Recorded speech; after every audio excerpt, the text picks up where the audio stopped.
Today we have with us James Perry, and a brief intro is he loves getting loud and making noise.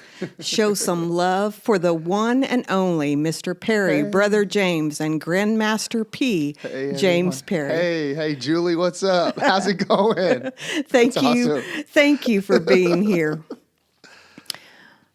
With that introduction, we are going to talk about mentoring because Excellent. you're the person to talk about this topic with. Mentoring for you is a lifestyle. How do you reach youth? Mentoring, that it's almost embodied inside of me. One thing that I'm always teaching my kids and teaching my youth is about winning and losing, and how we are going to win, we are going to lose, but we win with humility, we lose with dignity. And so when it comes to mentoring, that's really what I'm trying to focus on, is how I can get the next generation to understand as I'm winning in this life. I'm doing it the best I can with humility. I'm looking out for people around me. When things don't always go my way, I understand that I can pick myself up. I can reach out. I can get to people that can help me. And just understanding that it's not about doing life by yourself. It's doing life with other people. And that's something that I definitely believe in as a mentor. What does winning look like to them? Oh, winning. Let's go as life. Winning, a dream. You write down your dreams, and you think about what you want to become as you are growing up. The goals you have, and reaching those goals. That's, to me, is something that shows that you're trying to be a winner. You're trying to do that. If they do not have someone to encourage them, if they feel that they do not have someone to encourage them in that endeavor, what are your suggestions? Oh, man, that's a great question, Julie. If you are needing somebody to encourage you when you feel by yourself, and that is totally important, because I grew up to where I had people around me. Like I reached out. I had my friends around me. I had my parents that wanted me to succeed, and I had that support at home, at church. I had that. If you do not have those structures in your life right now, it is really going to be difficult. It really is. I would say reach out to any parent that is trusted, a pastor, a coach, somebody that is, when we say friends, somebody that is a positive friend, somebody that's looking at you and going, hey, I want to help you with this life. Those are just ways to start. You can't do. We're not supposed to be doing life by ourselves. If that's you right now and you're doing life by yourself, that's not it. You need somebody that will go alongside you, that will support you. Definitely. We talked about winning, or you talked about winning, and you talked about failures. Are there perceived failures with this generation as opposed to what an adult would consider a failure? And how do you navigate that Right. with your mentoring? Wow. I've just being a teacher, being a pastor, I have heard that this generation is not mature. They're not. I'm trying to think what the word would be. They're not serious. They're not serious about life. It's one of those. I'm young. I'm free. Let's live it up. That's what it feels like for Gen Z. And some of that is true. And I've seen different types of kids in different environments. So when it comes down to Gen Z, I truly think about how Gen Z is going to be our future, and I think about how do I want the kids that I'm teaching at school, that I am pastoring at church, and even coaching. Do I want that type of student, that type of player, to be the one that one day is going to be leading me? And that's kind of how I direct my focus, is I want that kid to be equipped so much that when I'm over here and I'm 50, 60 plus, and I am, retirement age, and I look back, those kids are able to lead me and help me to become a better person. So that's kind of how I kind of engage the way I do things with each environment I'm in. Is not being popular failure? Popular. No. I would say popularity is probably that is something that is perceived as being a winner. You're popular, but the one thing that comes with that is when you're popular, what are you popular for, and how are you popular for that? Is it something that is good popularity? Is it just because you can throw a ball or because you're good looking? I don't know if that's what I really want in this life. What I want is I want to be able to be popular for impacting the people that are around me.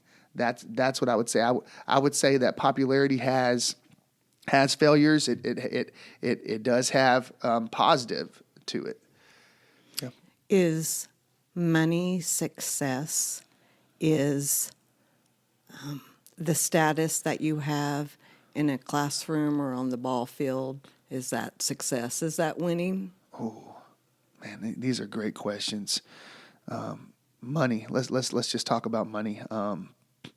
Right now, as a teacher, I know people have probably been looking all over Arkansas. It's been one of those things where it's tough. We're starting to realize that some teachers aren't getting the money. We aren't getting the money that I think that teachers deserve. Teachers do a lot, and I think that if all you do is think about how much you're going to get paid instead of thinking about what you're doing and the purpose you have in this life, I think that can get kind of twisted. Because the other day I was thinking about being a teacher and what that looks like, and man, I wish we could just get paid for what we do.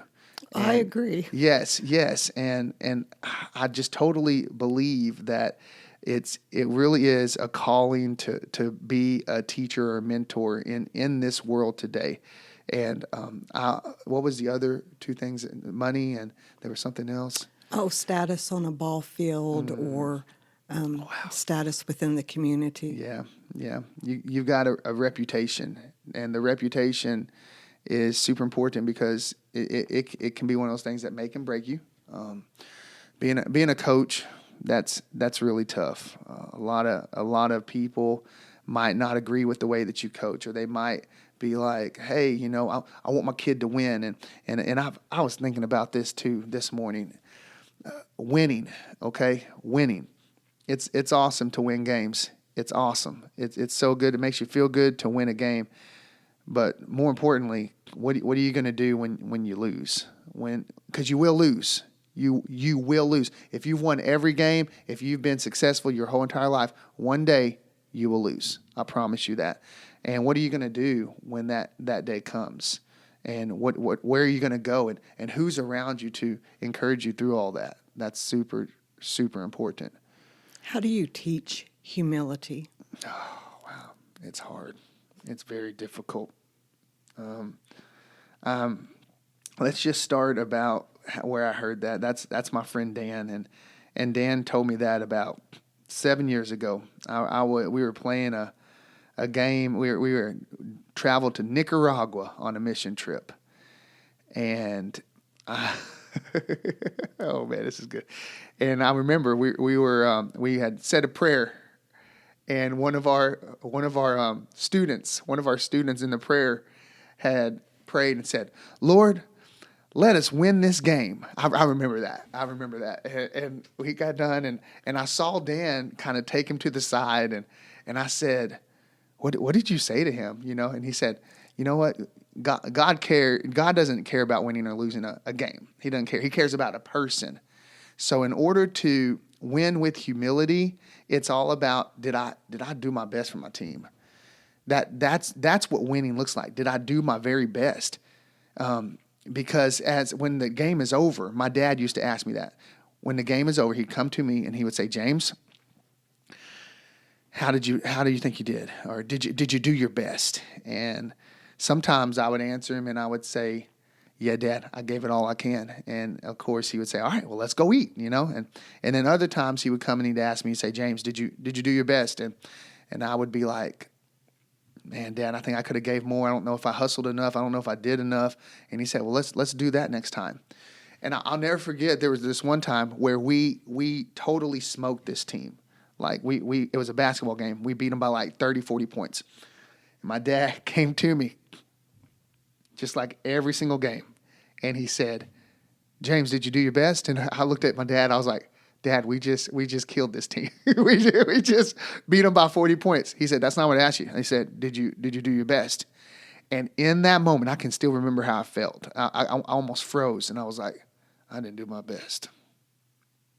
I let up. I knew we were kicking their butt, so I didn't try my hardest. And he said the same thing he would, even if I lost a game. He said, well, let's do it. Let's do that next time. And I've been so grateful that I have a dad and a mom that they've always coached me in what winning does look like. What does too much pressure, aside from doing your best, because that may look different for different people, they may equate doing your best with perfection. Wow. And I know that parents can put a lot of pressure on their children to be the best, but that is in comparison to others. They want their children to be the best football player, to be the most academically smart and intelligent, to have the best test scores.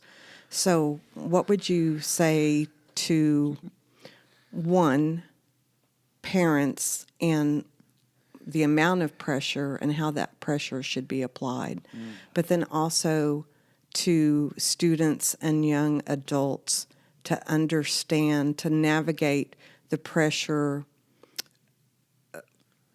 within themselves to achieve their best, as opposed to in regards to pressure to be the best in comparison to everyone else. Yes, that is so good. This is going to be really hard for some people to hear because that's exactly the way I was in school. I felt like I had a lot of pressure to get the college scholarship, to win the game. I remember as an athlete, and I know some of you guys struggle with this probably just as much as I did. Every game, I would get so nervous that I would go to the bathroom and I would throw up. Every game that I played, all the way from 9th grade through 12th grade. Every game. It didn't matter. It didn't matter if I ate anything. I would feel so much pressure of, I got to do my best. We got to win. And it would just make me sick. It would make me sick. And what I'm about to tell you right now is something for somebody I know that's listening right now. And I hope you take it to heart because this is super important. If you are a person that lets that energy just kind of control you to where you think that you have to be the best and you have to, win the game and do all this, what that's going to start doing is it's going to start building up what's called, it's just selfishness. Let's just keep it simple. You're going to start looking out for just you, and you start going, well, I'm the best, so I'm the one that has to carry this team. I'm the one that has to do this when I'm with my friends, and you start doing that. That's when, instead of looking out for other people, you start looking out for you. That's when things start to go wrong. You're designed not to be selfish. Look out for other people. And so if you have parents, if you have coaches that are making you feel like, it's just me, that's probably going to be a red flag. If you feel like you're the only one on that team, you're the only one in that classroom that is the best, then you probably are wrong about that. And so what you want to try to do with that is you want to try to shift the idea from just thinking about yourself to thinking about other people. And I wish I wish my coach would have done, and I love my coaches, and I went to a Christian school. I wish that my coaches would have let me see that. When they saw that I was struggling every single game with thinking, I'm carrying this whole team on my shoulders, I wish they would have come up to me and said, James, no, you're not. You're on a team. You've got people around you. They're going to support you. That's what you got to look at. Define what teamwork is and how do you become a team builder? Teamwork is culture. It's a culture. It's not just putting on a jersey and putting a number on the back of it. It's brotherhood. It's sisterhood. It's being with the people that they actually notice you. You're not just somebody that's on the team where, oh man, he hits home runs. He can dunk it. He runs fast. That's not what team is. It's being able to understand how each and everybody is going to contribute to the overall success of a team, and being able to reach that goal that your team set at the beginning that you're planning on reaching. Picking each other up whenever someone does have a bad game or makes a mistake, being there to encourage them and say, hey, you know what? Let's go back into this. And that's what I think that's so cool. Thinking about most sports, because I know some people are like, well, what about the sports where it's just you, like golf? Okay, I play disc golf a lot. It's my favorite thing to do, and I'm by myself. I'm my own team. So whenever I make a mistake, you kind of feel it. You're like, oh man, I want that shot back. Oh man, did I do my best on that? I didn't. Oh no. But you have to be able to quickly kind of do what a team would do. And say, hey, all right, next time, next hole, I'm gonna focus and try to do even better. Let's not let my guard down. You were voted Teacher of the Year twice and at different schools. What is your secret to being influential among our youth? It's a gift. It's a gift that was given to me. I didn't even know it. That was a total gift. God gave me, and I didn't recognize it until I was about 19 years old. And I went to a church camp, and I was a counselor there. It was Camp Dry Gulch. And it was a camp that I went to as a little kid, and I always looked up to the counselors. And I remember going into that camp. My sister had been there 1 year, and this was my first year to do it. She's like, Bubba, you'd be great. I remember my sister, Julie. I love you, sis. She was like, you'd be great. The kids will love you. You've got so much energy. You'll be fun. And I was like, sis, I don't know if I can be in charge of 30 kids each week. This is crazy. She's like, you'll have another counselor in there with you. You just be you. I remember that's what my twin sister said. You just be you. And I was just me. And I remember that they came up to me and they're like, dude, you're so cool, man. We love having you. And at this time in college, I had declared my major to be in nursing because my sister was going to be a nurse. So I wanted to always do all the things my sister did. She's a rock star. She's a superstar. She's the greatest nurse in the world. And I said, I'm going to be a nurse. I can make a good steady income with that. They make quite a bit of money. I can do that. Let's just be a nurse, go and help people. And I remember going to that camp, and then my mom had been a teacher. Love you, Mom, for her whole life. And she's like, James, you ought to think about, being a teacher, maybe being a pastor, thinking about that. And I remember that night I talked to God, and I said, hey, what am I supposed to do here? I know I'm not supposed to be a nurse. I know that's not my strength. That's not a strength in me. I'm kind of just doing that because my sister is.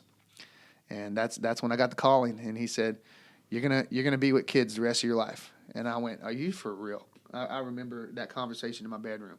Kids the rest of my life? He said, yep. And the very next day, I went straight up to the University of Arkansas at Fort Smith administration office and asked if I could talk to somebody about switching my major to early childhood education. And I walked into that office, and they said, hey, James, that they knew me. They knew me from I was a cheerleader also my whole high school, and even into college I was a cheerleader too. And they knew me, and they were like, James, what are you doing up here? And I was like, I'm going to switch my major.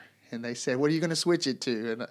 And I said, to early childhood education. And I remember her eyes getting so big. And she looked at me and she said, that's all women, right? And I was like, Well, not anymore. Put me on there. And in my first class, it was like 50 women and me. And I remember looking around that classroom going, okay, this is going to be it. And I'm going to instantly, it's almost instant that I had an impact as soon as I became the only guy teacher in the school. That was something that I don't use as a crutch. I use it for positivity, because I know that I might be the only father figure they see, brother figure they see, man they see that is positive in their life. I might be just those things. So that's to be named Teacher of the Year. That's something that I don't take that lightly, because I want to let not just the girls in my class know, but definitely the boys know, hey, this is what I'm trying to give you an example of what you can do in your life as you grow up. Why do you think elementary education, early education, is so female dominated? That to me is, it's, I don't know. I don't know if it's because of the motherhood that I guess women provide. The mom is there early in life, and that's where those kids kind of navigate to, is mom. When dad says, "Hey, we're not doing that," a lot of kids are like, "Well, let me go ask mom. Mom's the sweet one. Mom's this way." Da, da, da, da. And so I think that in elementary, I think what's happened is we have like elementary is, oh, this is mama. Kindergarten through fourth grade-ish, that's mom, okay? Mom's going to train up her babies, and then you get into fifth, middle school, you get in there, and then you start seeing a lot of the guy teachers coming in and seeing more of the dads all the way through high school. But I don't agree with it. Well, I would think that a male figure is needed for some structure during those early years. Take this opportunity to encourage some men who are entering college to consider what their role might be. Definitely will. If you're thinking, if in the back of your mind you're thinking, man, I could reach this next generation, what better place to start than in an elementary? In an elementary where these kids and their brains are growing, and they are starting to see things for the first time, and you actually have the opportunity to kind of guide that and to structure that thinking. That is super important for any kid to see that. Some of the kids are coming to you, they don't even have a dad in the home. They don't have that. And it's pretty crazy whenever, they raise their hand and, Mr. Perry, hey, and they ask questions. But what's really cool is when they raise their hand and they go, Dad. Mr. Perry. I love that. That kind of rocks my world when a kid does that. And it's usually, every year I have at least one or two kids that will call me Dad instead of Mr. Perry. They will accidentally say Dad. And I that kind of puts the ownership on me. So if you're thinking about becoming a teacher and you're going, oh man, but early childhood, that's kind of where all the ladies are. Let me tell you, think about it, pray about it, and it's been the best decision I've ever made. You've mentioned that you consider your abilities a God-given gift. But aside from that, say someone who may not be so much inwardly aware of themselves or a calling upon their life, Right. What has made you so relatable to youth?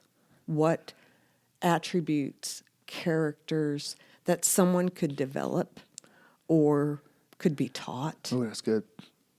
You got to be fun. You have to be fun. That is the 3-letter word that means so much. You have to be fun. If you want kids to listen to you and follow you and engage with you, you have to be fun. You can't be boring. You can't be serious all the time.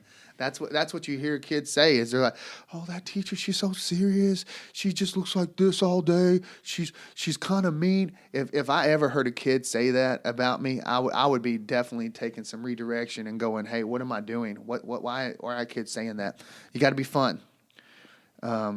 You've got to be a person that can think about the good and the bad and helping kids, understanding that there's going to be some kids that they have it all together, and there's going to be others that they're going to have nothing together. And they're going to have a rough home life. So you got to be ready for that. And then you've got to be consistent. You got to show up every single time, every time that you can. Okay, if they invite you to a game, you know, sometimes you already have plans, but you got to make it to their games. You got to make it to their activities, to the things. They love to see Mr. Perry come to any type of activity outside of school. They love see me at Walmart. You know, that blows them away when they see teachers at different places besides school. So you've got to do those things. Let's see, something else. Be real. Be real, okay? I've seen TikToks. I've seen Instagrams of teachers that and cool. If this is you, love you, okay? This is not me. This is me just giving you some direction here, where they will become two different people. They have their home life and they have a teacher life. I'm gonna tell you right now, you're confusing kids. You're confusing them. Okay? They need to see how Mr. Perry is outside of school with my wife, with my kids, how I am. And that should overflow into the classroom too.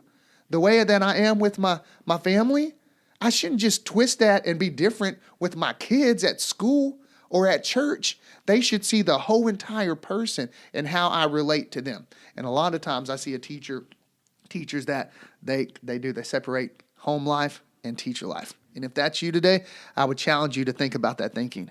Think about what that looks like when you're over here and you're, oh, yeah, da, da, da, da, I'm Mrs. So-and-so, I'm Mr. So-and-so, da, da, da, da, da. And then you walk out of the classroom and you become something that you wouldn't want maybe your kids to be, or something that you're trying to hide or keep a secret because all you do is kind of turning on your teacher and then turning it off at 3:30 or 4.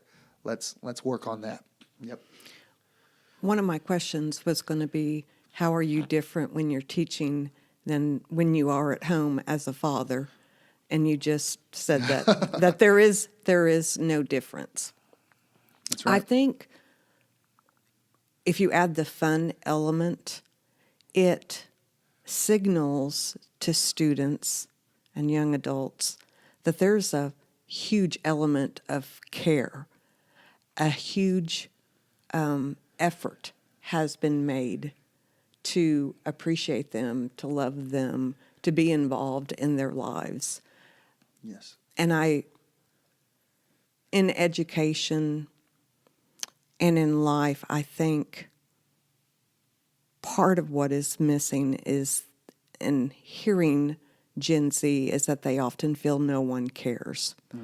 And I appreciate you putting in the effort to make sure that they know that they are cared for and that they are loved. Yes. Thank you. So Julie, thank so you. much. Thank you for that. That's encouraging. What are some of the stigmas of Generation Z, and do you find them to be accurate? Gen Z, if you're listening to me, we got to change some stuff. We've got it. We have to. People don't think that you're going to be good leaders. They don't. They don't think you're serious. They don't. They think you're carefree, and it's okay to be carefree. We'll talk about that in a second. But you also have to be serious too. There's I'm thinking about my kids coming up, and what's important in your life, and who are you looking at as far as like role models and people that are pushing you to be the best you can be. James, pull your mic towards you just a Yeah. little. Tilt this area right here.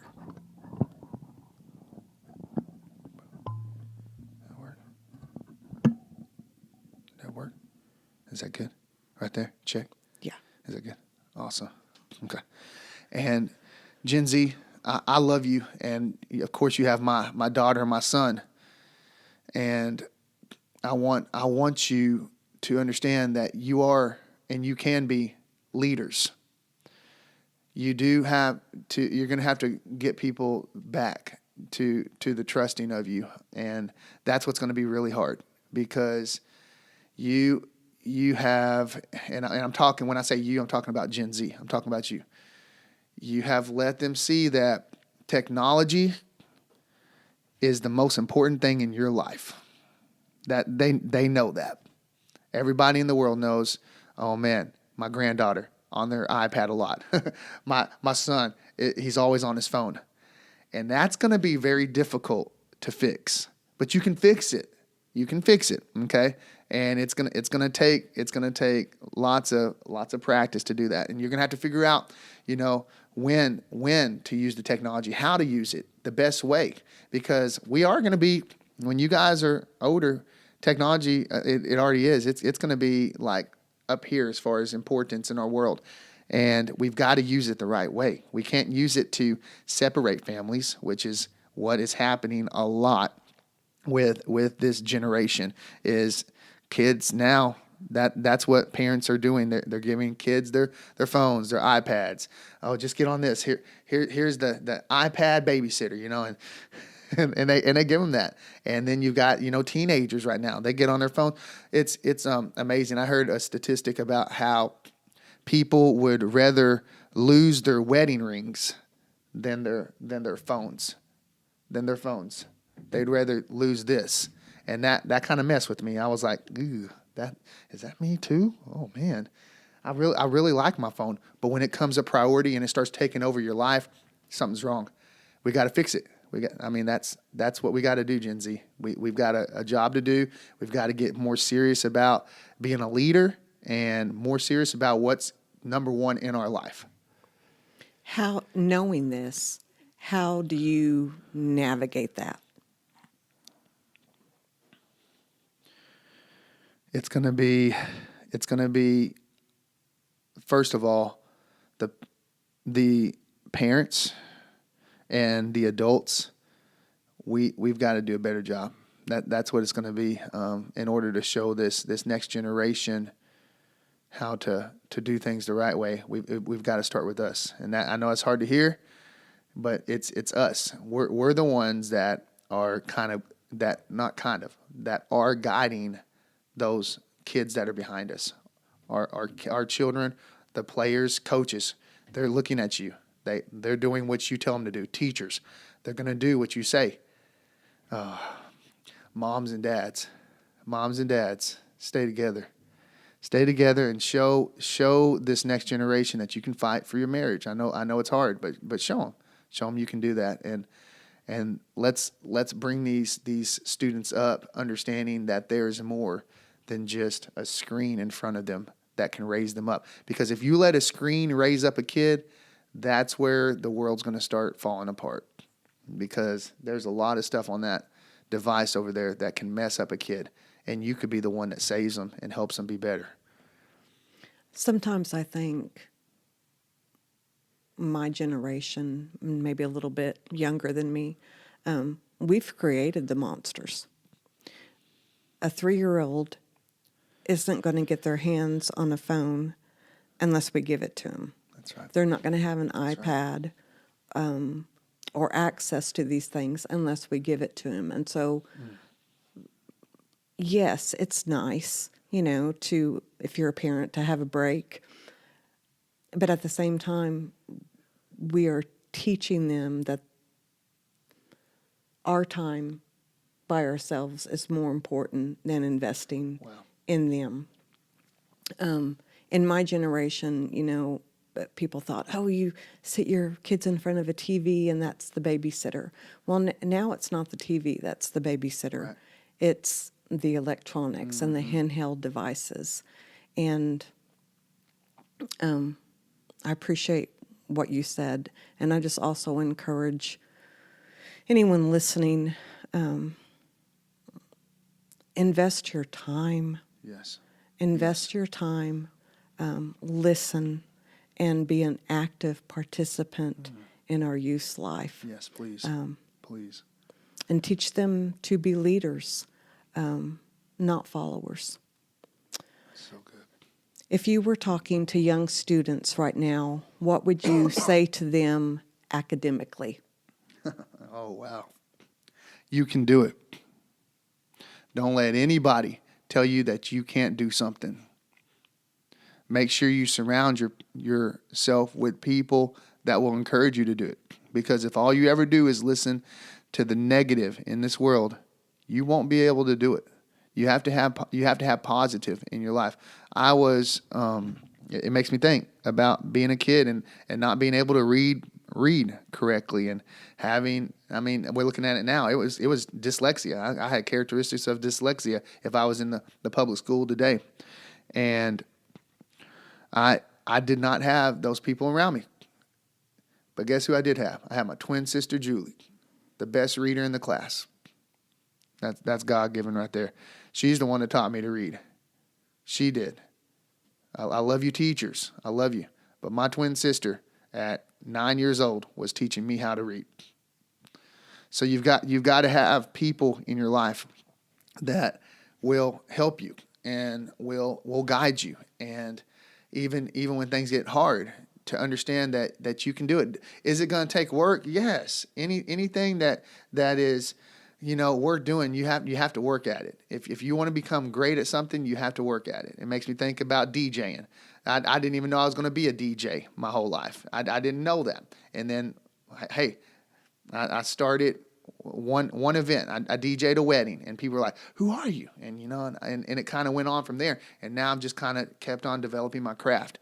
If you want to be good at something, you have to work. You're going to have to sweat. You're going to cry. You're going to get mad. You're going to get frustrated. You're going to want to give up. And when that time comes, you better have somebody beside you saying, "Hey, but look at where you come from. Look at how much you've grown. Look at what you have developed." Because if you don't have that, you probably will give up. What would you say to someone who uses their inability as a crutch or an excuse? For all the people that are doing that, what I would say to you is, what are the people that are around you? Are they not encouraging you enough to let you know that you can do it? And what does that really look like? Do you want to live in that inability when you know that if you can put in the work that you could overcome it? That's something that I would want to say to you today. Is it going to take a lot? It depends on where you are in that inability. But I'm going to tell you, you can overcome anything. You really can. But you have to have those people around you that will help you reach those goals. What would you say to any individual who is among the Gen Z generation if they are struggling emotionally? Reach out, please. If you have anything that you're trying to hide, people really don't notice it. And I say this to a lot of my students. You really can't. Kids can fake. Kids can, and youth can get to where they can keep everything bottled up inside of them to where you don't know that they're having issues and they're having problems. And that drives me crazy as a teacher and a pastor, because if you don't tell me, I read people. I like to go to the mall and watch people walk and think about what kind of person they are just by looking at their outside.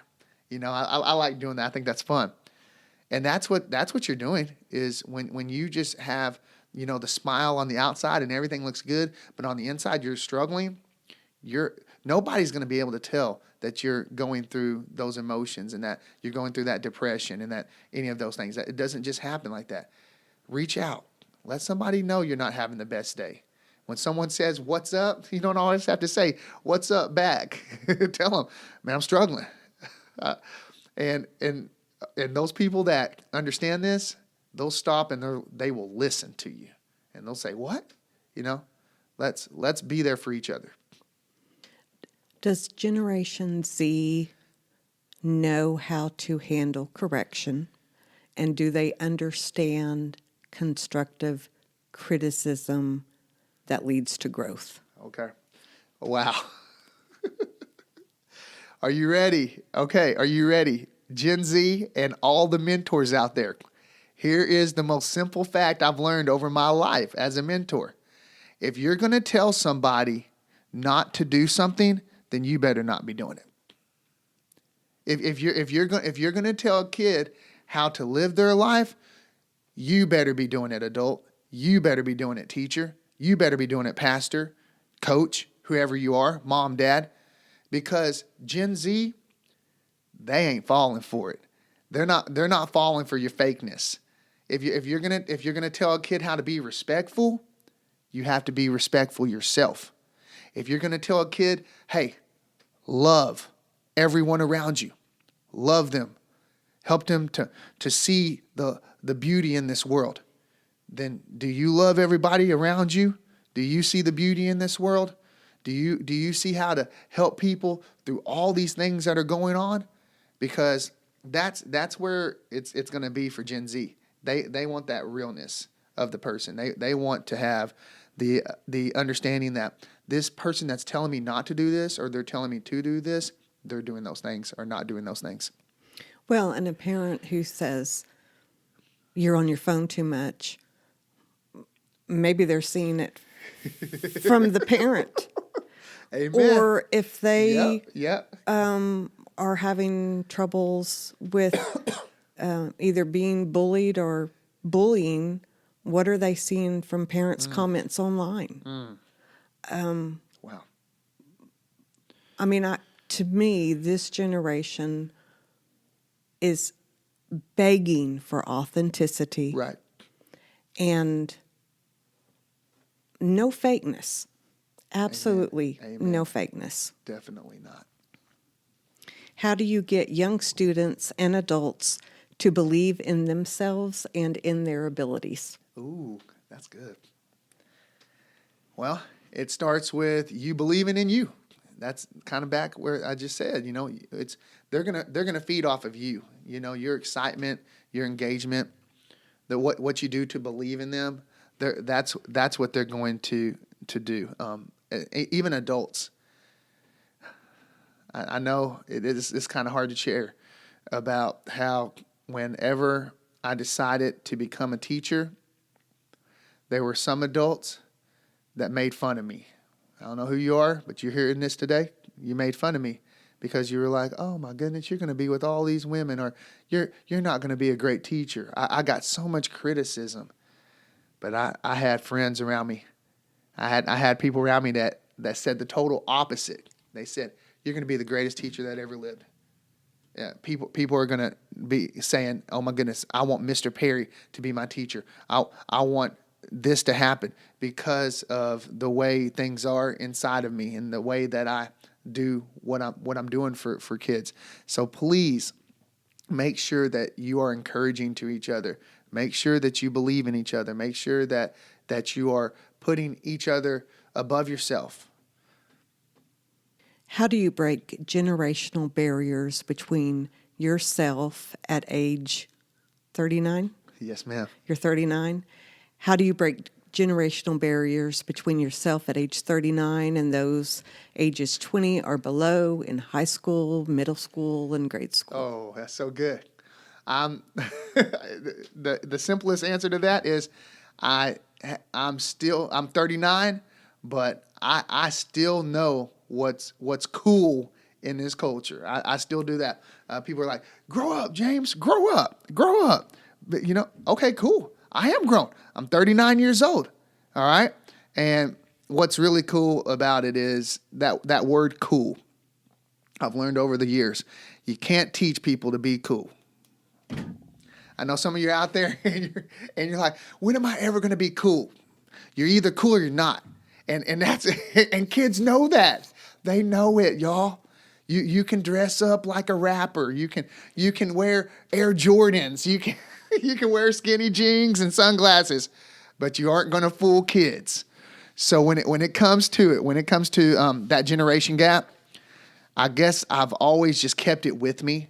I'll probably be that grandpa one day that has my sunglasses on and has the cool mohawk and maybe even has tattoos all on my arms. I don't know what your preference is with tattoos, but yeah, definitely. It's all about the kids seeing that you care about their culture and what they like. I am probably so not cool, but I think you're cool, Julie. well, thank you. But I do pay attention to trends. Yeah. Okay. And it matters to me to keep up with the trends so that I can relate to, my son who's 22, and to stay on top of trends so that I can relate to them. I need to know where they're at. Yes. If I don't know where they're at, Right. then I have no business trying to speak into their lives. But anyway, I'm glad you're cool, and I'm glad you're here. I'm glad I'm here too. I hope, I hope I'm always cool. That's the thing is I hope I don't have a day where I'm just like, oh man, am I cool still? I know that day probably will come, but I'm trying to be as cool as I can. What does parenting look like to you? Parenting. Go back to the Bible on this one. It says in Proverbs 22:6, train up a child in the way they should go, and when they're old, they won't turn from it. So if you have kids that you don't like that are growing up and doing things that aren't right, I think you got to look back at how did you train them? How did you train them? Because it says that they won't depart from it. So somewhere around there, if you have kids that are departing from the way that you wanted them to become, something got missed. Take a step back. When it comes to parenting, that's what it is. It's training. You're training your kids on what you want them to look like when they get older, and that's a lot of responsibility, parents. It's not easy, and who better to do it than you? It's not the pastors. It's not the teachers. It's not the coaches. You are the first and foremost, most important person in that kid's life as a parent. You're the one that can tell them how to train them up in the way they should go. So check your life, make sure you're training them the right way, and that your life is what you want them to kind of reflect. I had a couple of thoughts following the pandemic and schools were shut down and everything became online. And at the time, I heard a lot of parents say, I'm a parent, I'm not a teacher. And some of my thoughts were, yes, that's true. But did you take for granted that you were sending your kids off to school every day, and then that responsibility no longer fell upon you? And in addition to that, is that the right way to look at it? To me, parenting is constantly being a teacher. And yes, you can delegate that to those who have degrees in that field, and perhaps maybe you even assign more trust to them than you would give yourself in that area. But we also have studies now showing academically how far students have fallen since that time, having to go online.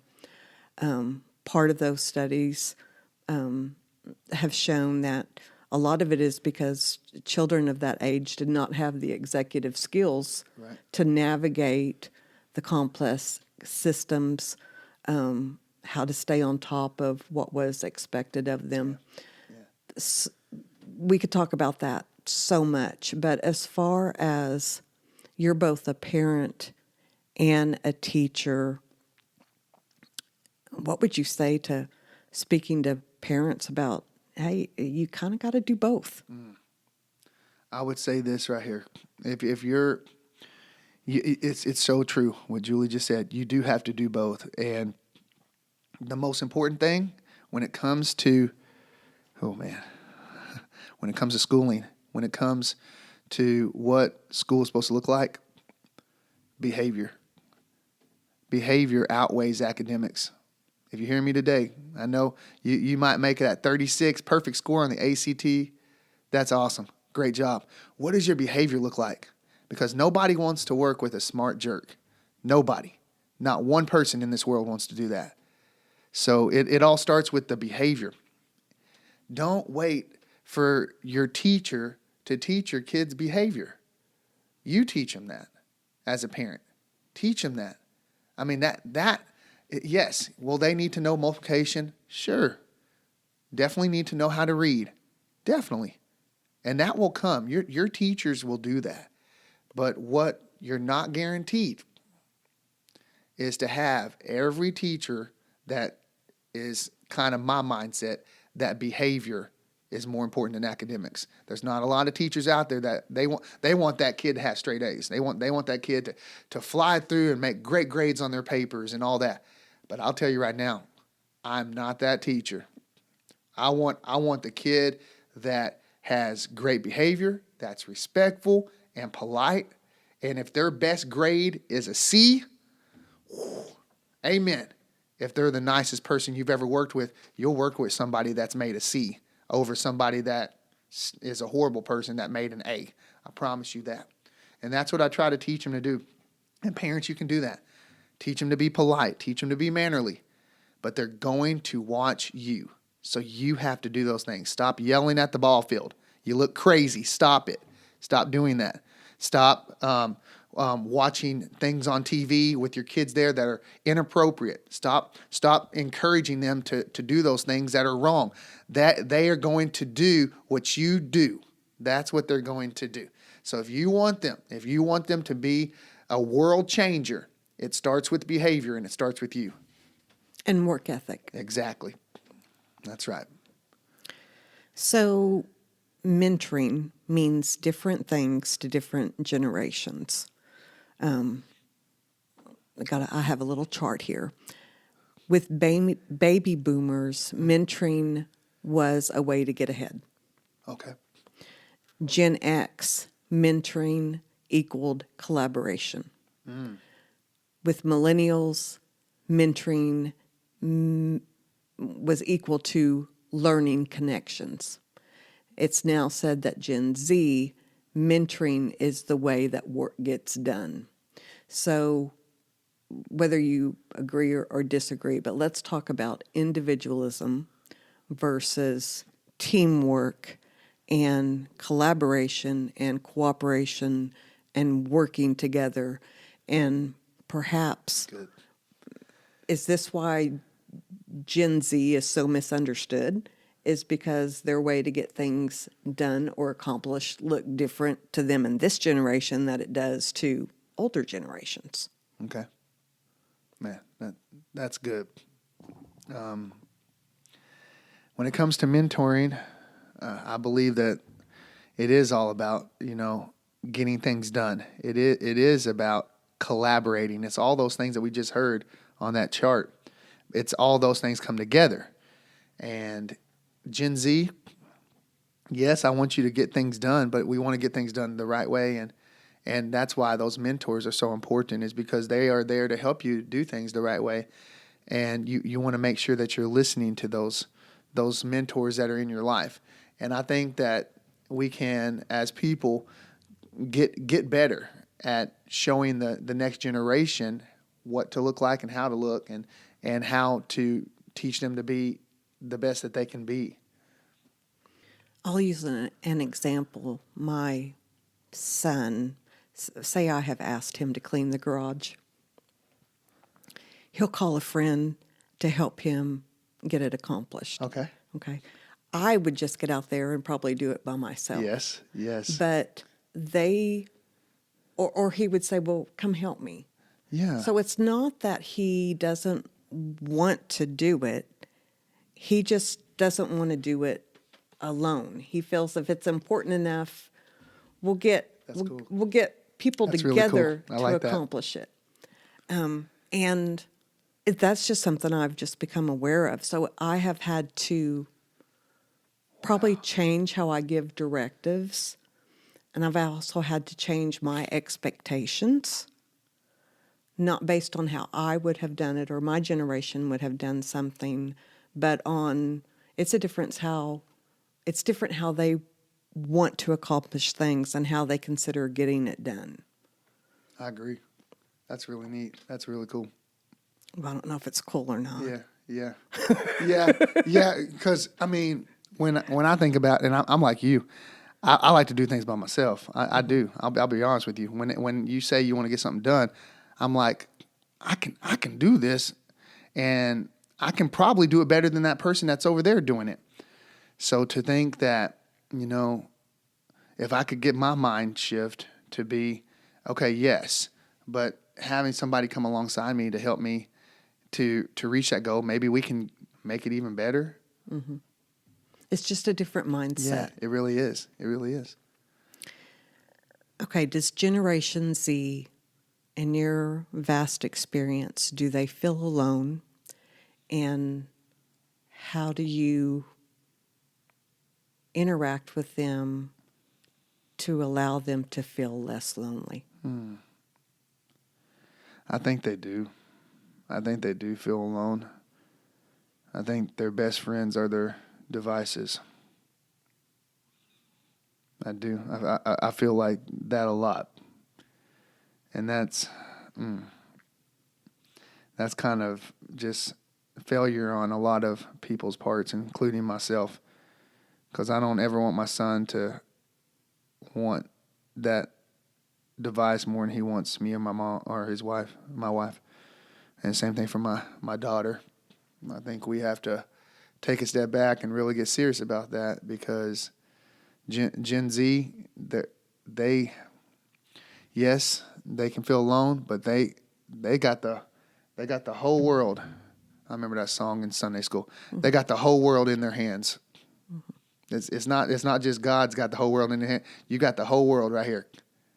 So if we don't, as people, start realizing we've got to do more so that this doesn't become more important than a human, we got a big job to do. And I don't want anybody to feel alone, because this world, this life is not about being alone. It's about being with people.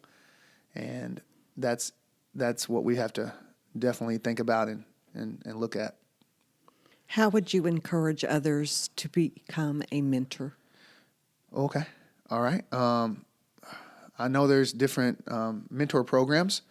Also, just when you go out and you see people that are doing things the way that you like, and they're doing the things that you think look good when you're at church, and you see somebody, a pastor or youth pastor, somebody like that you agree with and that you're wanting to be a part of, reach out to them.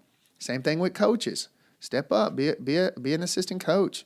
And follow those people that are helping out this next generation, and support them. Please support them. Support the teachers. Support the coaches. Support them. Be there. Don't be arguing with them. Don't do that. If you're going to argue with somebody, that's when things are going to get a little bit kind of wrong. So let's support those people that are supporting this generation. And if you want to do something and you think you can do it better, then go back to college and get your degree as a teacher. Do it. We want teachers that are going to teach this generation how to be better than we were. So please reach out. There's all kinds of mentors. I bet we can put some links on here or things like that for different programs. If you need that, I can put my number on there if you want to reach out to me and ask me any questions at all. Do adults need to be teachable to become mentors? Ooh, I think we all do. We all need. Everybody in the world needs to be teachable and coachable. You've got to understand that you are not here. That we will always be trying to work and become better, and we will fall, and we will have to get back up, and we'll have to learn that. But we've got to be teachable, because there's going to be different, like we talked about, trends, things like that, knowing where kids are coming from. we have to be able to be taught that, and to understand that we can get better each and every day that we're alive. I think if I were to observe you, I would say that you are able to draw out the strengths in others. How do you do it? Encourage them, because a lot of that's really what the big gift is that I have, is just encouraging, telling them, hey, you can do it, you can do this, come on. It might take a little bit more effort, but you can do it. And when they get there, celebrate them, celebrate when people get there, and then appreciate. Appreciation is really key to the way people feel. People want to have appreciation in their life. They want to feel like, oh, wow, man, people really love me being a part of their team. So encourage, appreciate, and be there for them. You are a parent, a teacher, a pastor, but also a DJ. And I must say a DJ in much demand. What do you contribute your success to in this area? As far as DJing, I got to give it to my mom and my dad. I got to give it to them. Growing up, disco at its finest was my mom and dad. My dad can dance like Michael Jackson. He's a break dancer. I don't know if he can still do it at 65, but he I know he can pop in lock still. Dad, you're awesome. I love you. And my mom's just the music queen of the world. She knows it all, and they were the ones that kind of embodied the way I was. When I was in high school, we would have my friends come over, and we'd have sleepovers, and sure enough, I look back now and I'm like, that's where my DJing started. We would put on the music on the stereo and just have fun, just dancing and just and grooving. And then 20 years later, here I am doing this Grandmaster P DJ business, and that's just, it's something that I didn't have to teach myself. I always tell my students, I said, if you want to get good at something, you're going to have to work. But Mr. Perry had something that I just was good at without having to really work at it. It was DJing. It's always just been there, and that's something that I think that I credit it to my parents, and just how they made me fall in love with music and dancing and just having fun with people and celebrating. So you are able to use music and dancing, energy and activity to bond and make that connection. If that is not your natural gifting, what are some other ways? Like maybe there's a man out there who can completely tear a car engine apart and put it back together, but can you just give some examples of other ways that maybe adults and youth can connect over whatever their natural gifts may be? That's so good. Yes, I believe that everybody out there has a gift. You have different gifts and different things that are really strong in your life that you can do. And I think about this, if I wouldn't have been asked to DJ that teacher's wedding, I wonder if I would have ever have said, maybe I could try to do this as a business. So really stop and think about, are you really, really good at something right now? Think about that. Maybe you're a good listener. Who knows? You might be the best counselor in all the world. You might be the best therapist in all the world. There's not lots of people that like to listen to people, and you might be them. Think about if you're in mentorship, that's what we're talking about a lot today. If you're a person that can get people to change who they are in a positive way, get on board, find somebody, reach out. Back to, we were talking about the car. Some of you guys you're mechanics. You're working at your garage at your house, but who knows? You might be able to make that a business, things like that. There's so many ways that you can use your gifts and help people. So just really stop and think right now, what are my gifts? What am I really good at? See what you can do with that. Have I failed to ask you anything that you feel is very relevant to the conversation? I think we have done it. I think it's been really good. just being here today and thinking about mentors. And I hope that I've reached a lot of people and kind of got into the brains and the thought factors of everybody that's listening to this podcast, because we need people to help this world to get better. That's what we need. As a pastor and as a teacher, I know people are like, is our world getting better? I'm telling you right now, I don't know if I agree with that. And we want to help this world get better, not selfish. I mean, we started the podcast talking about being selfish, and we need to reach out to other people. We need to love people. That's what we need to do. So please, please, please, if you're thinking about being a mentor, teacher, pastor, anybody like that, let's reach out to people and let's get you. We've mentioned that you are also a pastor. And I have read enough comments on TikTok and social media to realize how many young people have been hurt by the church, who feel that religion is just that, and that it has failed them, and that the people who should have been most loving and accepting to them let them down. And that's a terrible burden for anyone to feel that sort of rejection. Can you just take a moment and speak to those who feel that the Christian environment that should have been a family has let them down? Yeah. It's so true, Julie. It is. We're supposed to be the people that love people through everything. But we have our opinions and we have our own thought factors that get in the way sometimes. And I'll tell you, when I think about my God, Jesus, and I think about like the mentorship he has given me, understanding the way he was. He loved everybody. Everybody. He didn't love the wrong that they did. But I'm telling you, man, he would go and he would hang out with the people that were doing the wrong things so that he could mentor to them on how to do the right things. We got to get better at that. And if you're a person right now and you're listening and you're a person and you're saying, yep, I'm the one. I'm the one that I'm never going back to church. I'm never going to believe anything that anybody says about Jesus. That stuff's all made up. If that's you out there right now, I'm sorry. I hope you can forgive that person that made you start thinking like that, because that is not the way we're supposed to be as Christ followers.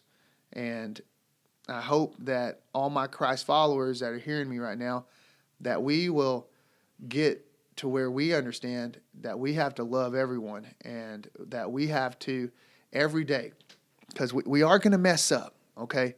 If you're hearing me today, we are going to mess up. We are going to say things that might not be right, and that is sin. But every single day that we wake up is a new day to be like Christ. And we have to do that. We can't have breaks, Christ followers. I know it's summer break. You can't be on break from being a Christian.